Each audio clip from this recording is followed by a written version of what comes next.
very much. Welcome, everyone. I've been looking forward to this for so long. It's so exciting. And I'm really excited looking at where you're all coming from. It's like all over the world. Austria, Romania, Vietnam. Oh, lovely. Oh, this is great. How exciting. Upper Austria, Vietnam, Brazil. Ah, yes. My second home. This is wonderful. Could somebody just put in the chat box, like, yes, it's fine if you can see me and hear me, just to make sure we're connected. Just put oh, Romania.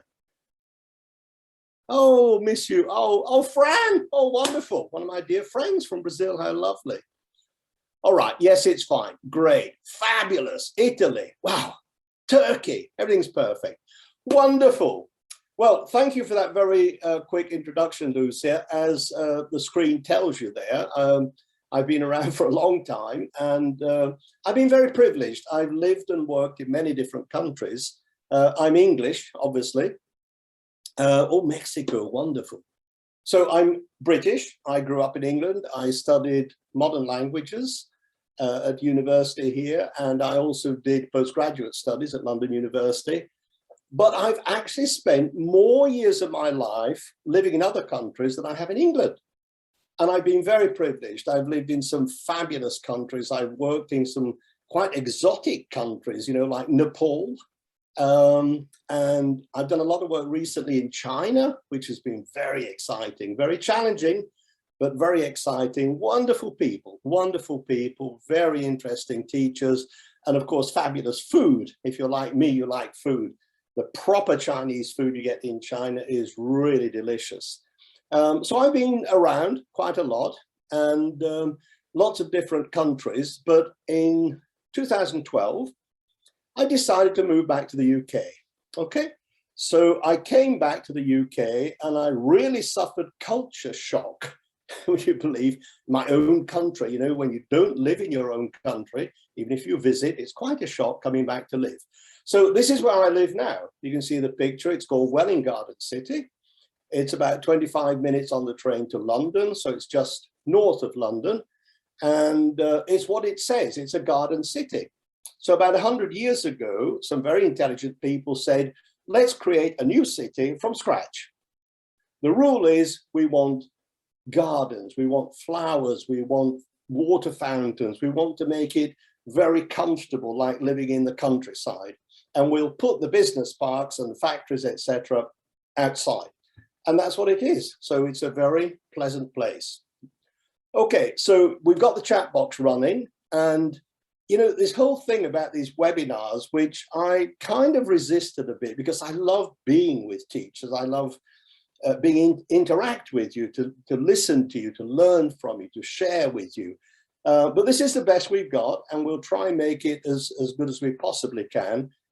Please use the chat box if you have any questions, doubts, or comments, criticisms, whatever. Just throw it in the chat box, and I'll try and respond to those as we go along. But I'm also going to use polls. I think we've got about 5 different polls. So these will come up from time to time, and you'll get a question. Very simple. You just have to answer, what do you think? Is it A, B, C, or A or B, or whatever? Okay. In fact, we're going to start with a poll. Poll number 1. And Lucy will put this up for you in a second. There we go. So my question to you is, do you use graded readers as an integral part of your language learning program?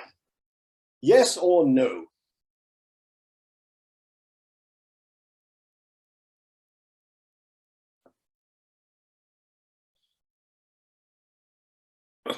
Oh, this is interesting. Great. Oh, we're kind of neck and neck. No is winning. No is still winning, just a little bit ahead of yes. No is still winning. Yes at 48. Oh, gone down to 47. 53. So no is winning. I think we can stop the poll there. That's great. Yeah. Okay. First of all, can I say thank you so much for doing the poll? It really means a lot to me. I can't see any of you, but at least doing the polls and having the chat, it in some way kind of connects me with you and makes me feel that there's some sort of interaction, at least. Not as good as in person, but it's there. Okay, you know, that's very interesting, because when I give talks about graded readers around the world, that's my first question. Do you use it as an integral part of your language program? And I've been in auditoriums with like hundreds of people and nobody raises their hand, nobody, okay? Or normally very, very few. So that worries me.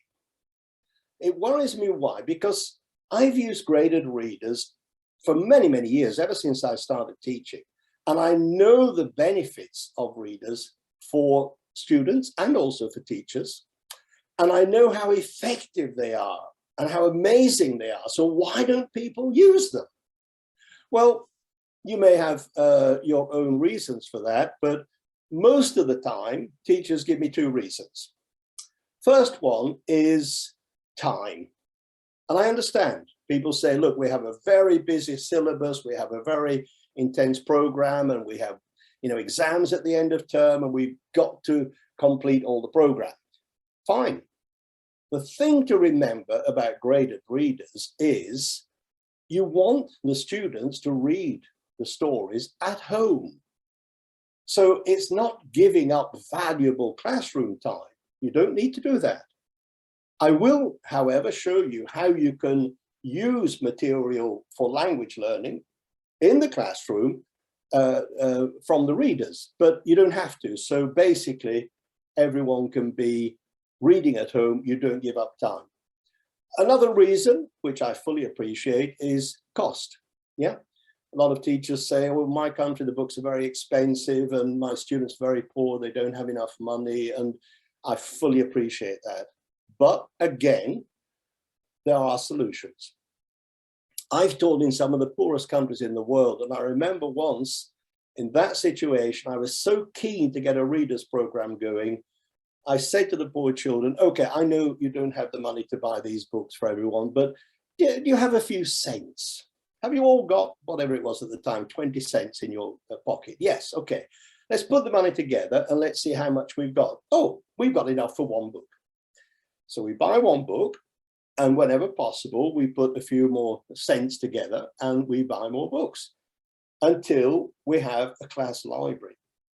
And then when time goes on, of course, as the students move up to the next level, they leave their books behind for the group coming up behind them, and they get the books from the group ahead of them. So there are solutions, okay? But let me try to encourage you, I think, or convince you why I think readers are so important, yeah? Let me give you an overview, first of all.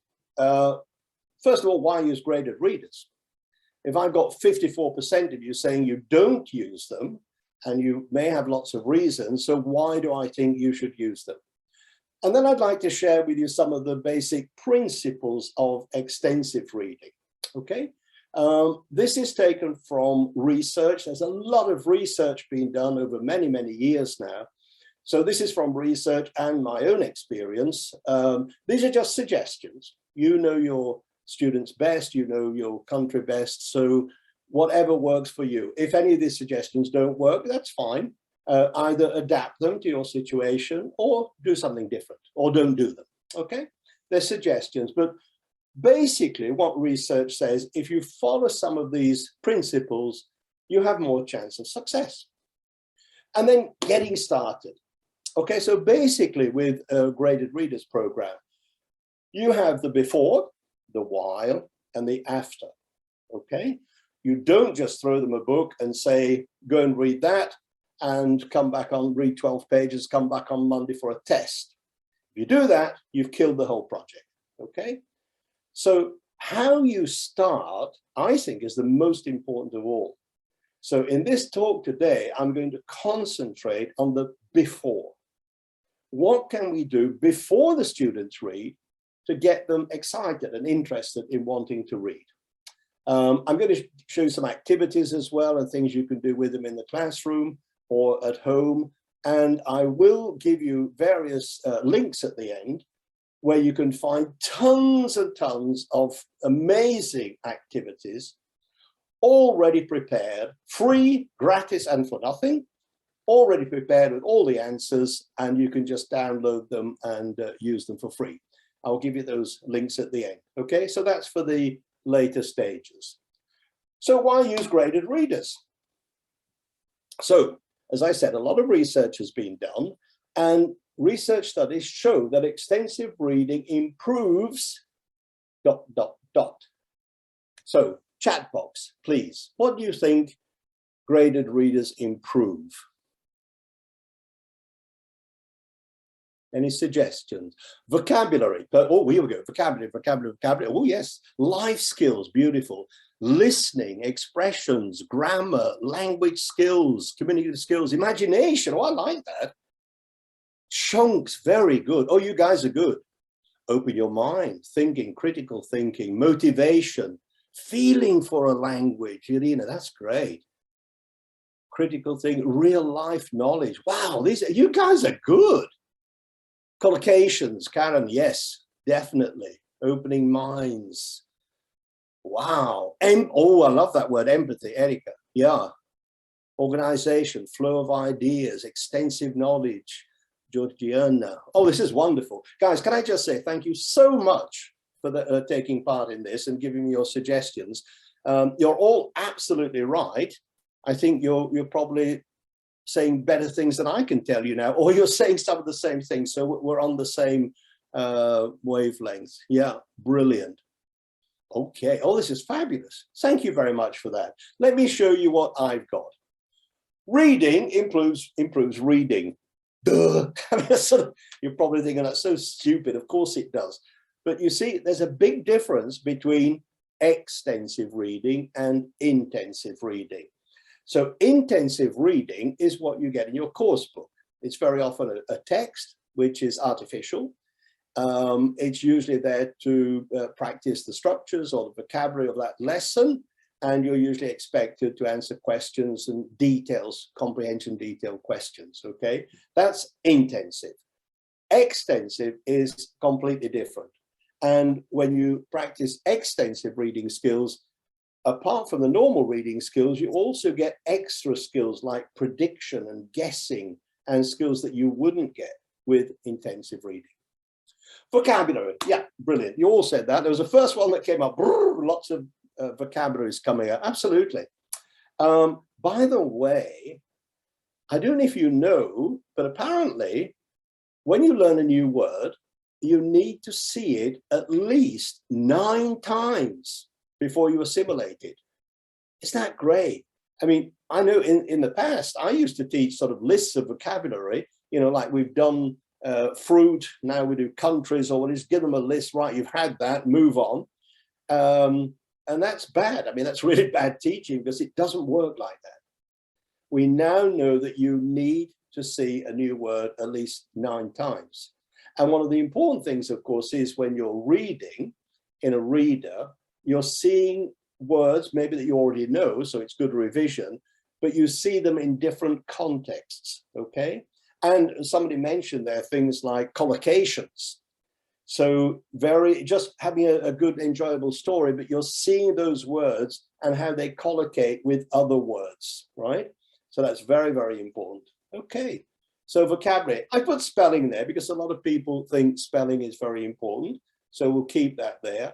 Grammar, yeah. Do your students like grammar? I don't think you need to answer that because the answer is, I'm sure, no. I love grammar, and you guys probably do too, but we're language teachers. But let's be honest, most students don't like grammar. So here you've got what I call grammar with no pain.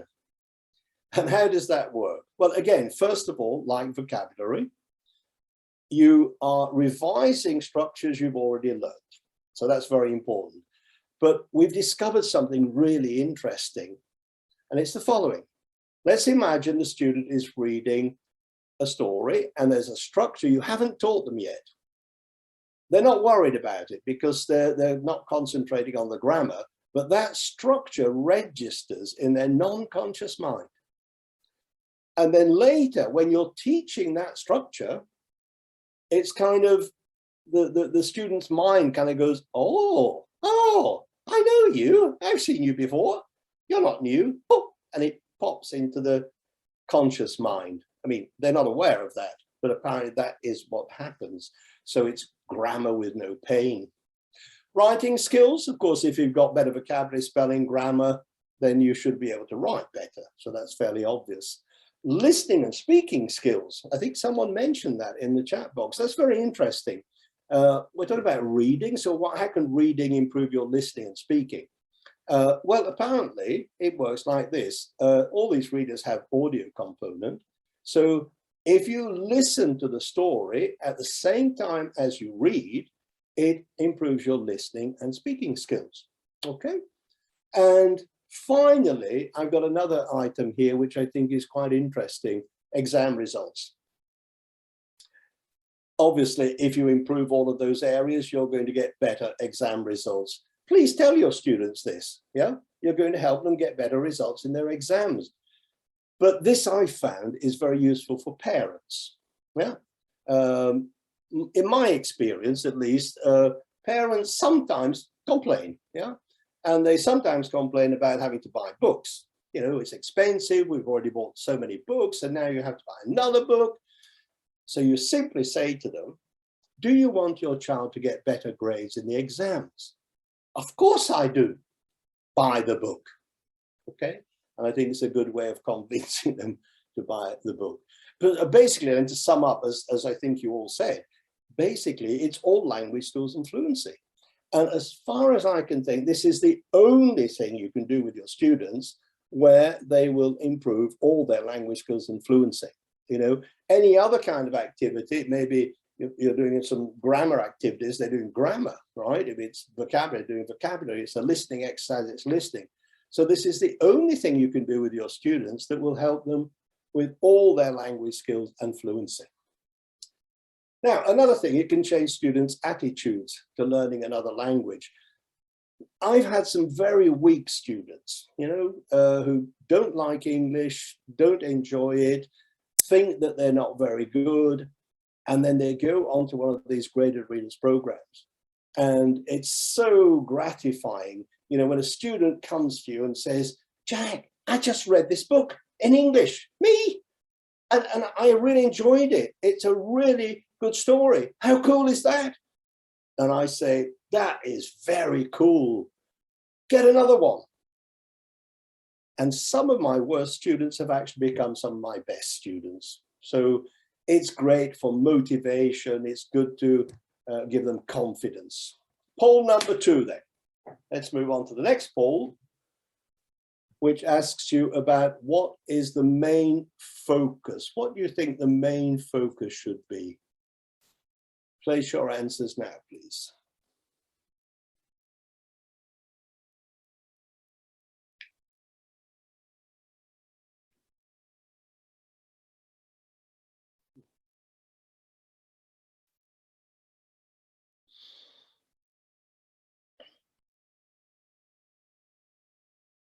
Okay, this is very interesting. Yeah, fluency and information and knowledge are quite high, enjoying the highest, and some people grammar and vocabulary. Very interesting. Wow. That's great, and thank you again. I can see that almost all of you answered that, so that gives 72% of people online have actually answered that, so that's brilliant. Well done. Yeah, I would agree. I think C is the one. I chose that question very carefully. I just said the main focus. Obviously, they're going to learn grammar, vocabulary, as we've just said, but it's what is the main focus, yeah? So the main focus really should be on just enjoying a good story, yeah? As you can see there, if the topic is interesting, they want to read, they want to find out more, they want to know what happens next. And they get kind of personally involved, drawn into the story. And what happens is that pure enjoyment helps them to overcome, I've put in inverted commas, their perceived difficulty reading in English. You know, sometimes they think they have difficulty, but they really don't. Yeah, it's just their perception. So what happens is they enjoy these as readers, not language learners. You know, they're not reading the story and they go, oh, look, there's a passive voice. Oh, and that's, that's reported speech. You see, the verb goes back, blah, blah, blah. They're not doing that. You don't want them to do that. the focus is not on improving the English, the focus is on the message. It's just what we call getting lost in the book. I read a lot, and I'm sure you guys do too. And if you have the same experience, very often you kind of lose sense of time and space because you're lost in the book. You're so involved in the story. Oh, so I borrowed a little illustration from Google. You get lost in the book and maybe find yourself. So reading then is not something they have to do. It becomes something they want to do. And as you know, we learn and remember best when language is in memorable contexts. Yeah. I just remembered now a book I saw recently for beginners. And the first lesson was all, I think it's the present tense. And the example was brilliant. It said, the man's hat is green. I mean, that's so memorable. Like, what man? And who wears hats anymore anyway? And who cares what color it is? I mean, you know, that kind of sentence you'd absolutely forget immediately. When it's in a memorable context, it helps you to remember and learn better. And the best memorable context is a good story. Someone also mentioned in the chat box, it's a source of information and knowledge, yeah, which is very important. And it can help develop an awareness of other cultures and empathy and understanding others. Someone used that word empathy in the chat box. Thank you for that. This is something very, very dear to my own heart. The whole business of cultural awareness. As I said at the beginning, I've traveled and lived in many, many different parts of the world. And I've come to a very simplistic conclusion, which is we're all the same. You know, of course, different clothes, different language, different foods, different beliefs, different whatever.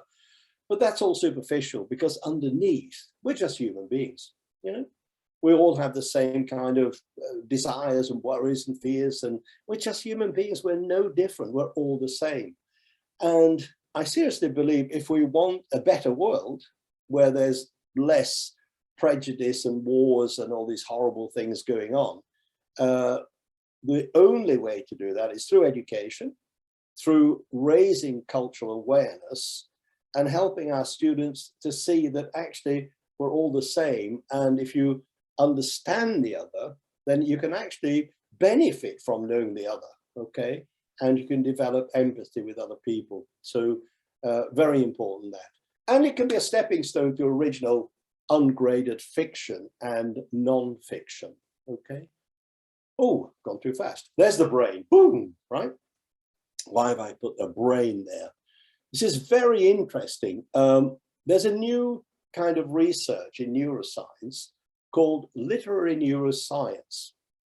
And we can now, with very sophisticated technology, we can actually see what happens in the brain when you read. So they can use MRI scans, they can use eye tracking. And for example, the eye tracking, we think, if we're reading in English or most European languages, you read from top left to the right and then go down and so on.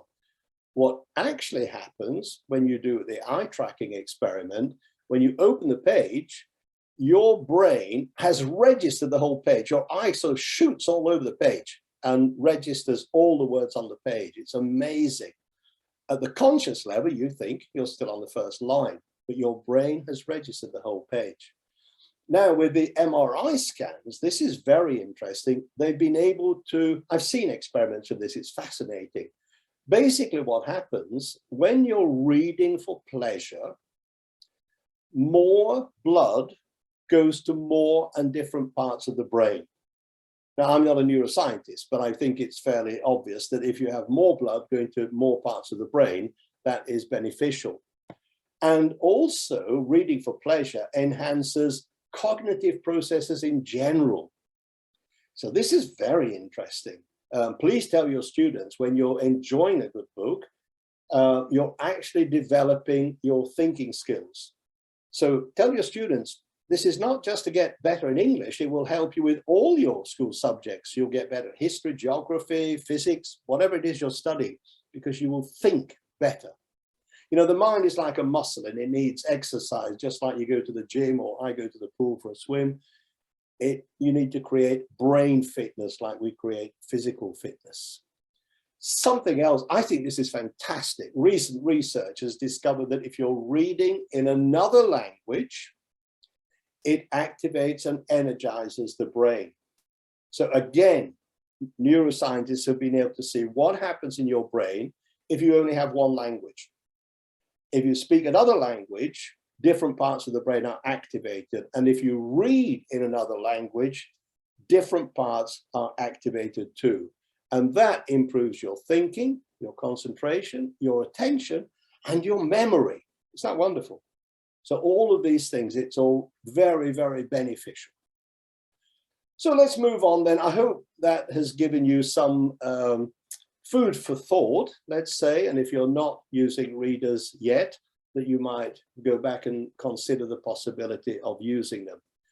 So a lot of people say to me, but yeah, okay, that's fine, but how? I've never used them before. I'm not really sure what to do, and nobody seems to know. So how can I do that? So let's have a look at some of the principles.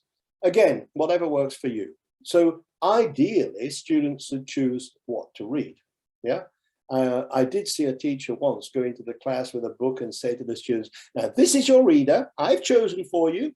And it's a beautiful story about this little girl with a pony. And all the boys have fallen asleep. Yeah. Because that's not the kind of story that would excite, I don't think, a lot of adolescent boys. I mean, some, but not all, obviously. So if possible, ideally, the students choose what to read. So you need to have a variety of material and a wide range of topics. We all like different things, so allow them to be able to choose that. And within the students' competence. So basically, we have with graded readers, readers at their level, exactly the level that they're at in terms of learning English, or it can be below their level, or it can be above their level. So next poll number 3. So this asks, which is the best level to choose for a student, for readers? A reader at their level, above their level, or below their level, or all of them?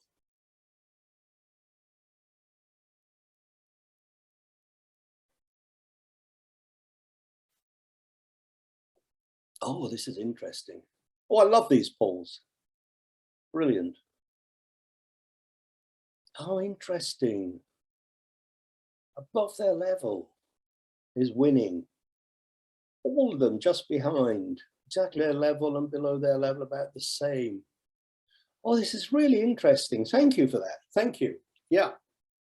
Well, let me just tell you something. Actually, in most of my talks, the questions that I ask, the answer is very often the same. And the answer is, it depends. Okay, it depends. So basically, exactly at their level, that's fine. That can often be the best. But let's imagine you have a slow learner, slow reader, or a recalcitrant student who doesn't particularly want to do this. Yeah.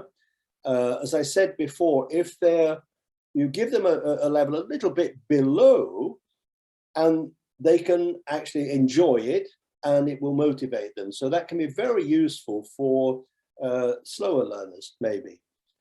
Very interesting that most of you put above their level. That is interesting, isn't it?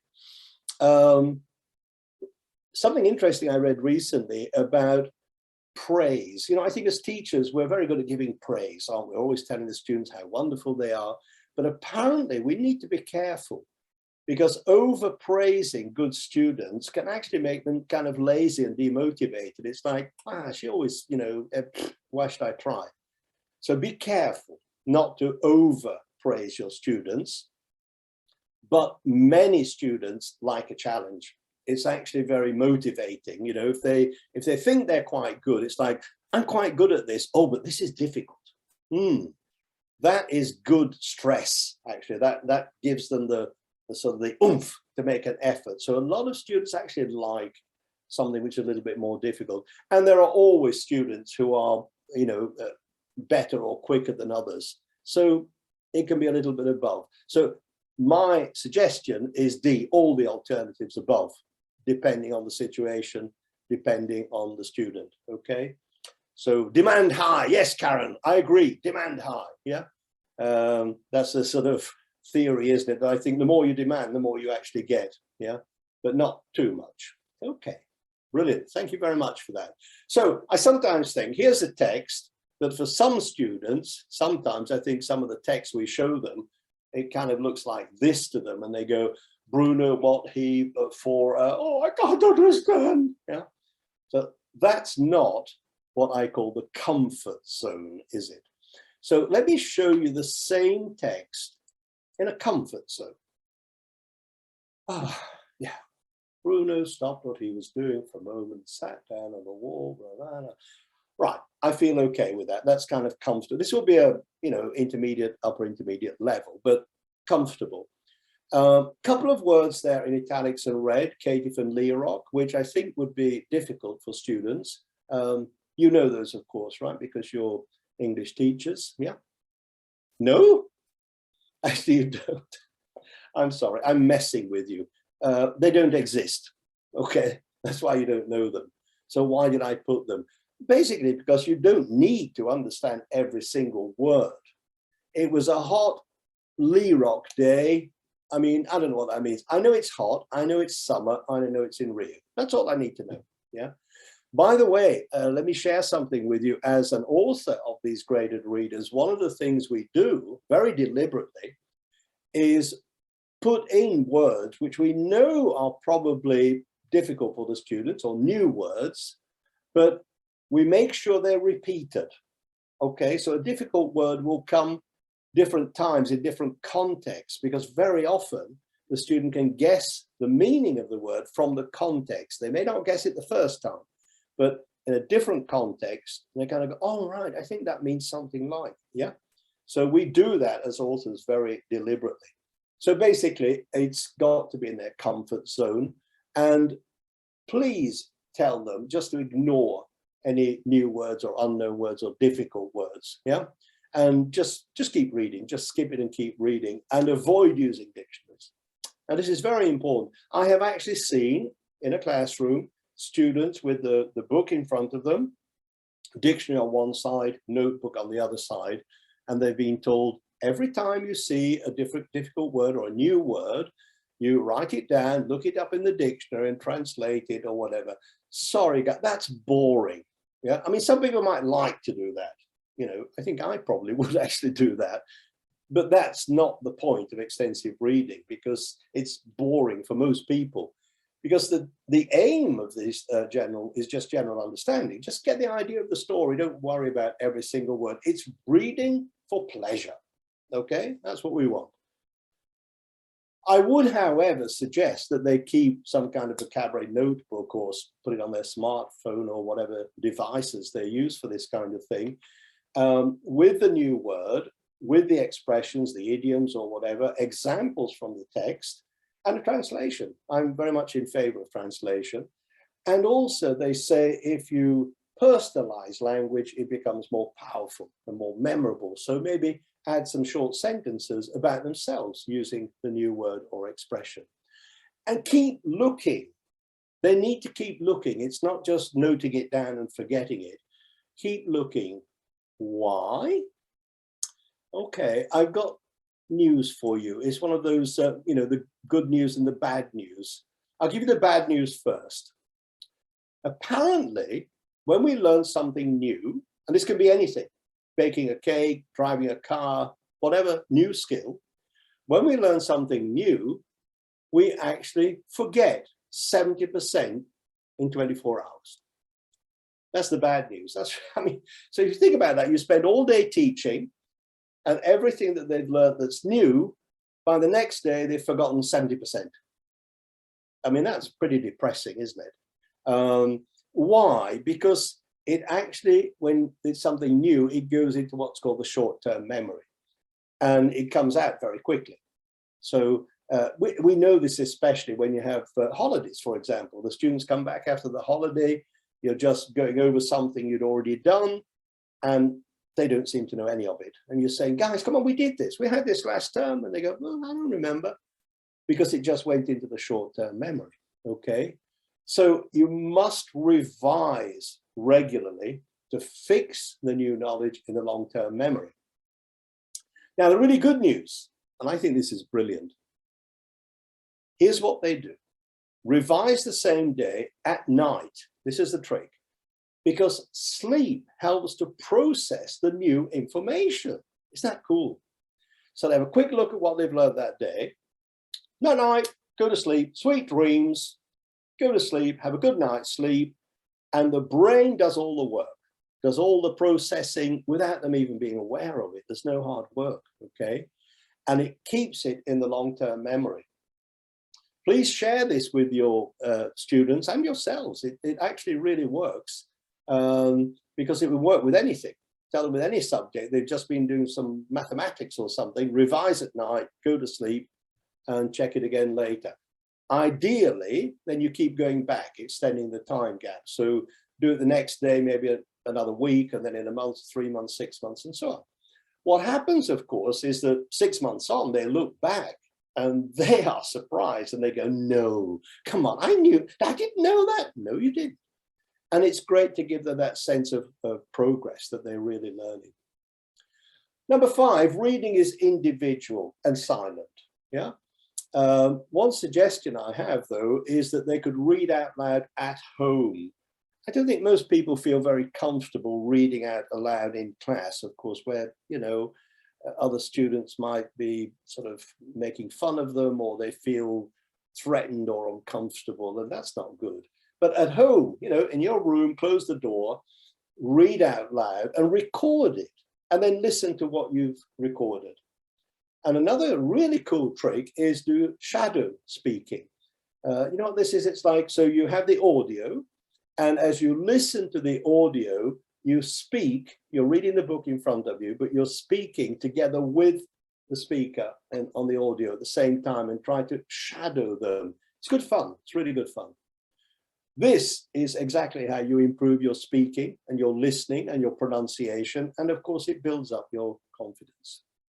Number 6, basically read as much as possible at your own pace. You know, we all read, some people read very fast, some people read very slow. There's no rule. They don't have to do a certain number of pages to a certain date. So what about you guys? Teachers, what's your role? Basically, you are the role model, always in everything. So with the readers, you want to bounce into the classroom and go, guys, I've just read this book. It's amazing. You'll love it. It's a fabulous story. I read it all in one go last night. You'll love it. I bought it for you all now. You know, show enthusiasm, because it becomes contagious. Yeah.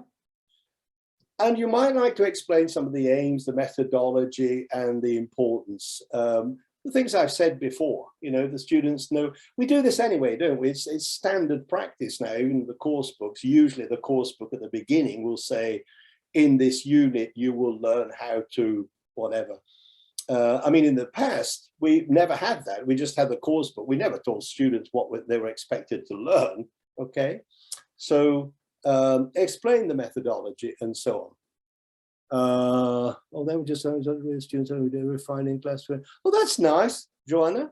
Yeah, she reads with the students in the lessons. We do it every Friday in class for 20 minutes. Fine.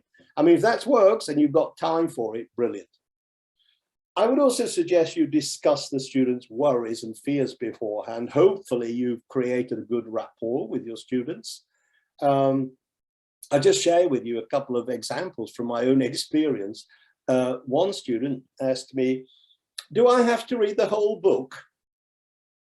And the answer? It depends. Okay. If you're not enjoying the book, no. So stop reading, find another book. Yeah. That does happen someday. I read a lot. It's very rare because I choose very carefully what I read, but it does happen. You know, I had a book recently that I thought was going to be very good, and it was boring. It wasn't what I wanted to read at all, and I stopped. I mean, I don't normally do that. But basically, you know, if they're not enjoying it, don't. Another suggestion or question for one of my students, I love this one. He said, can I read the end before the beginning? I was really surprised. I said, wait, I guess, you know, I don't know. I wouldn't do that. But I've discovered that a lot of people do. A lot of people watch the end of a movie before they watch the beginning. I mean, that's a real spoiler. I wouldn't do that. But hey, whatever turns you on. Yeah, I mean, just read the story and enjoy it. If you want to read the end first, go ahead. That's fine. And basically, I'd like to suggest that you show interest in their lack of interest. Teachers very often, especially of adolescents, you know, will say, oh, they're adolescents, they're all boring and they're bored and they don't like to read and they don't care and they don't want to learn. It's a difficult period, adolescence. I think nobody was more difficult than me. So I know from experience, my own and my children's experience, it's very difficult. But I'd like to suggest that if they don't seem to be interested, we need to show interest in their lack of interest, you know, trying to find out why and help them. And basically then to help the students, to guide them to get the best out of reading, motivating, encouraging with before, during and after reading activities, okay?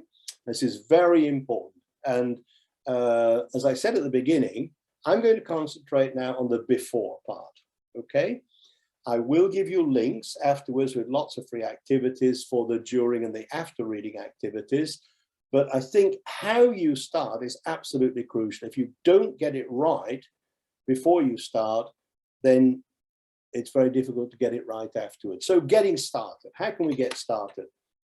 I'm going to show you a quote that I heard from a teacher, and you may have heard something similar, or you may have said it. And she said, my students don't read in their own language. How on earth can I get them to read in English? Actually, it's interesting. As I travel around the world, I hear this an awful lot.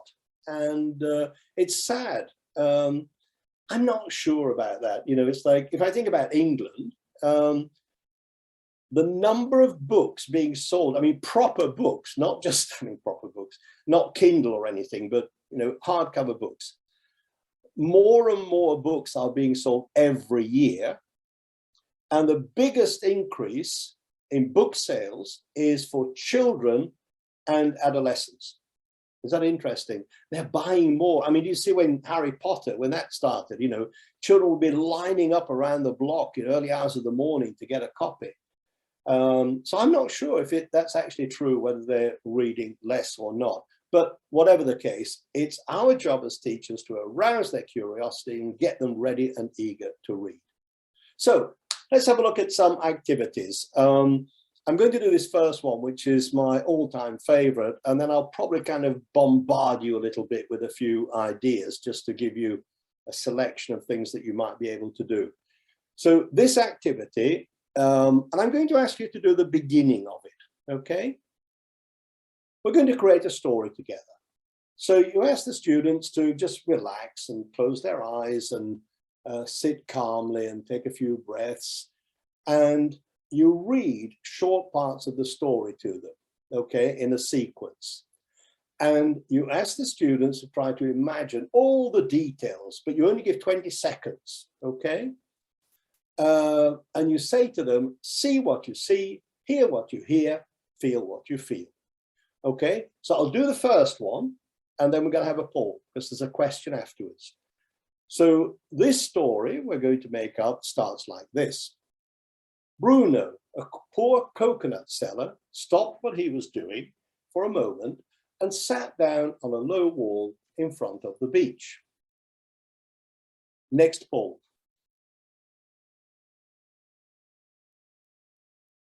There we are. So the question asks, how did you imagine Bruno? You've got 4 choices there: old and happy, young and handsome, middle-aged, bald, short and fat.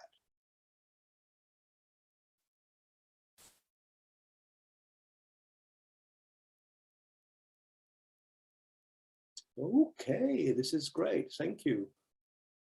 Oh, I love that you're all responding so well. This is making me very happy. Okay, young and handsome seems to be winning. We've got a few short and fat, and a few middle-aged and bald, and a few old and unhappy. Isn't that interesting? I think we can stop it there. That gives us enough information. I've done this activity so many times in different countries, and almost everybody imagines Bruno as being young and handsome. But, you know, that text doesn't tell you anything. It just says he sat down on a wall.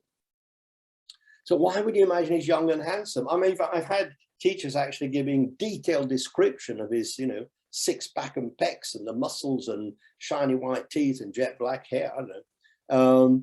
But it is interesting because, of course, as readers, we create the people. Yeah, we actually create it in our own minds. And I have had teachers who've actually said, yeah, for me, he's gorgeous as well, but middle-aged, bald, short, and fat. That's gorgeous. So, I mean, you know, whatever turns you on again. Yeah, but that's interesting how most people seem to think he's young and gorgeous. Just to show you how I continue that story. So Clara comes along and says, rudely, give me a coconut water. Then you ask them to imagine what Clara's like. Then they start dating, and Clara introduces Bruno to her father, who is not very happy with this arrangement. And so you need to think, how did they feel? How did they react? Then Zeka, a criminal, turns up, and you have to imagine that situation, then finish the story. Why do I like this activity so much? Because it's good for all levels and all skills. So they listen to parts of the story, they individually write, they swap their stories and read carefully, and then they retell the other student's story to a new partner. So they have a listening, writing, reading, and speaking, all in one simple activity. Very easy to set up. You know, students very often complain they have nothing to say or write in L2. So this is a wonderful way of stimulating their sensory images, yeah? And it leads to naturally richer production. And of course, addresses their sensory preferences, because some people imagine more sounds or pictures or feelings. Yeah, we're all very, very different. Okay. It gives them a sense of being in control as well, which ultimately leads to greater fluency. And I would suggest you get them to do their own bits of narrative, get them to do this kind of activity from the books, or even from short passages. It doesn't have to even be a reader. Okay, moving on. Inquiry-based teaching and learning. I'm not sure if you're familiar with these terms, but let me explain. Basically, this engages learners, enhances their motivation, improves their cognitive abilities, and helps them to learn and remember more effectively. Wow, it does all of that. So what is it? It's basically using open-ended questions, inquiry questions. So you avoid yes, no. Yeah, so you don't say, do you like this book? No. Okay, right? So avoid yes, no questions. This stimulates thinking, talking, debating, and encourages them to examine their thinking. But be patient. Give the students time to think. I think you all know this think, pair, share. If you don't, very simply, you don't fire a question at a student and sort of embarrass them. You say, I'm going to ask you a question. I'd like you to think about it a little bit, then talk to the person next to you and discuss it, and then we'll come back and share with the group. It's a very elegant way of doing it. Yeah. Poll number 5. This is an interesting poll. So I read research about this, about how long it takes for a teacher to lose patience. So please put your answers in poll number 5.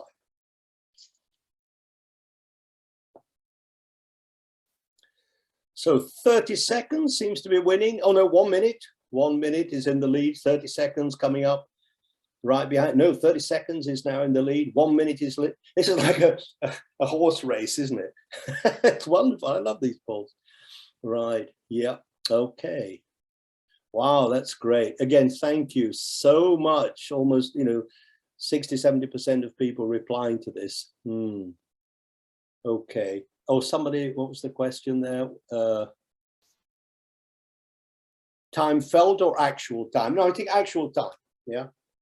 Because time is very strange, isn't it? Okay. So let me tell you, in this research, according to the research, on average, what they found was that teachers ask a question and they start to lose patience after 3 seconds. 3 seconds. Is that terrible? Yeah. So, 1 minute is actually quite a long time. I've had teachers say, oh, 5 minutes, 10 minutes. No, it's not so long. I think I would have probably, like you, I would have said maybe 30 seconds or a minute, not 5 minutes, that's probably too long. But according to this research, it's only 3 seconds, yeah? Hate the silence. Oh, Mano, I love that, hate the silence. Can I tell you something? When I started teaching, I was terrified of silence. Because I thought, you know, I'm the teacher, I have to keep talking, I have to make noise, yeah? And if it was silent, I'd feel kind of embarrassed, yeah? Now I know how important silence is, yeah? I'm probably not being silent as much as I'd like to in this talk because I want to speed things up, but it's very important to keep silent. Yes, it hasn't frozen, I'm just testing. You know, when you stop, just let the silence, yeah, reign. Apparently some people need to kind of rewind what they've just heard in their minds as well. So silence is actually very important. Okay, thank you for that. Okay, so I'm going to bombard you now because we've only got a few minutes left. Some quick activities that you might like to try. Using covers, okay? For example, I'll show you an example of what I consider to be the best book ever written, anywhere, ever in the whole world. And it's this one. It's called The Coconut Cellar by Jack Scholes. Oh, that's moi, that's me. I'm sorry, I'm kind of joking, but I'm very proud of this story because it's, as far as I know, it's the only reader where the story takes place in Brazil, which is kind of my second home. I lived there for many, many years, and I love Brazil and Brazilians and Brazilian food, of course. Yeah. So basically, because these readers nowadays are so beautifully illustrated, yeah, there's so much you can do. So some examples with this cover. You don't ask, do you like this book? Would you like to read this book? You ask things like, what do you think the story's about? What do you notice? What do you imagine they're saying or feeling? Or how do you say X in English? There's lots of vocabulary work you can do there. You get the students to predict what the book is about. They can read the back cover blurb, and then they choose a book and introduce it to the others, saying what kind of story it is. This is a nice quick activity. You can take sentences from the book and ask the students to complete. So he was slim and good looking with jet black hair. Bruno lived in a favela with his mother. Soon after police raid, Bruno and Clara ran off and got married, whatever. You can use the title. So you can read out or play the first paragraph of 3 different books, and they can make up titles or try to guess which title goes with which. Now, this is very important, issues. A good story must have issues, okay? And this is where you encourage the students to think and examine their thinking. So you ask the question, how far do you agree with the following statement? For example, things are not the way they are just because that's the way they are. We can change things. We can live the life we want.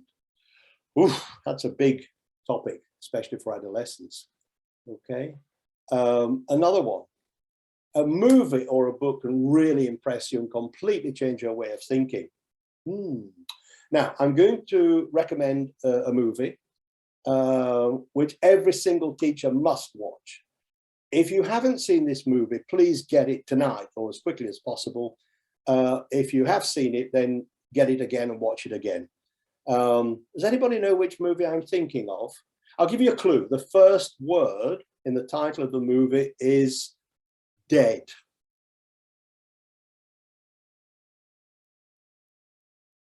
Dead, any suggestions? Ah, yes, there we go. Yes, you got it. Yeah, lots of people replying there. Yes, it's Dead Poets Society. It's quite an old movie, 1989, but it's brilliant. The English teacher whose motto is Carpe Diem, seize the day, make your lives extraordinary. It's absolutely brilliant movie. Okay, you can use pictures, so you can pick out the characters, write down, discuss, and then see if it was true when you read the book later. So these are the 3 characters we've learned. These are the words that are used to describe them. This is a beautifully illustrated picture. As you can guess, it's Bruno meeting Clara's father. It's very rich, this. And again, you ask questions like, what's happening in the picture? How do they feel? How do you know?